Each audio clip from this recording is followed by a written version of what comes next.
2 3 தேவையான அளவு உப்பு போட்டுக்கலாம்.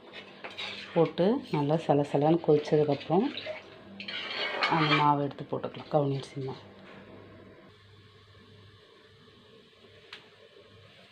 நல்லா சலசலன்னு கொதிஞ்சு இப்போ சிம்மில் வச்சுட்டு மாவு அப்படியே கொஞ்சம் கொஞ்சமாக ஊற்றி அப்படியே கலர வேண்டியது.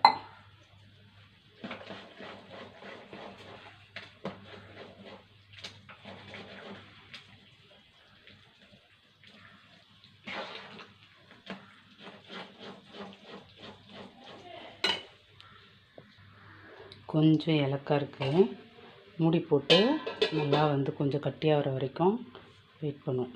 அதுக்கப்புறம் எடுத்து வேக வைக்க வேண்டியது தான். ஓரளவு கட்டி ஆயிடுச்சு.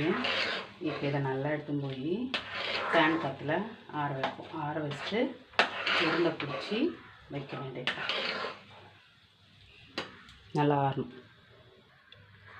இது ஆறுற வரைக்கும் அப்படியே இட்லி குண்டான் வச்சிடலாம். தண்ணி சூடாகும்.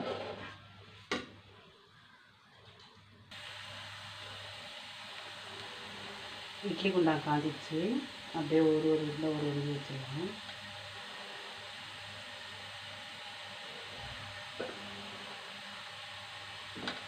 லைட்டாக எண்ணெய் தடவின்னு வைக்கலாம். இது நல்லா வெந்து கொஞ்சம் நேரம் ஆனதுக்கப்புறம் எடுக்கணும். இல்லைன்னா அப்படியே ஒரு மாதிரி பொலபலான்னு இருக்கும்.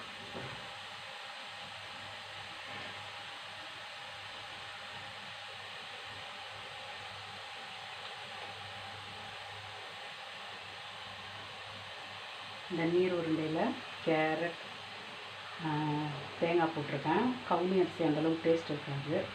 இது சாப்பிட்டோன்னா, இது கூட சேர்த்து சாப்பிட்டோன்னா நல்லா சாப்பிட நல்லாயிருக்கும். வெங்காயம், காஞ்ச மிளகா, கடலைப்பருப்பு, உளுத்தம்பருப்பு எல்லாம் வதக்கிட்டு வெங்காயம், தேங்காய் போட்டு தண்ணி ஊற்றி கொதிக்க வச்சு கவுனி அரிசி மாவை கலக்கியாச்சு.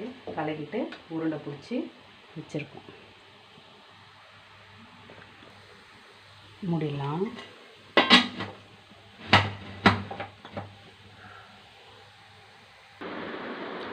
ஒரு 10 நிமிஷம் 20 நிமிஷம் வெந்த உடனே ஒரு 10 நிமிஷம் ஆற வச்சு அழகாக எடுத்துட்டேன். வந்துடுச்சு. ஆனால் ரொம்ப சாஃப்டாக இருக்குது. எடுத்தால் உடஞ்சிரும். சேனலை லைக் பண்ணுங்கள், சப்ஸ்கிரைப் பண்ணுங்கள். நல்லா தான் இருக்குது சாப்பிட்றதுக்கு டேஸ்ட்டு.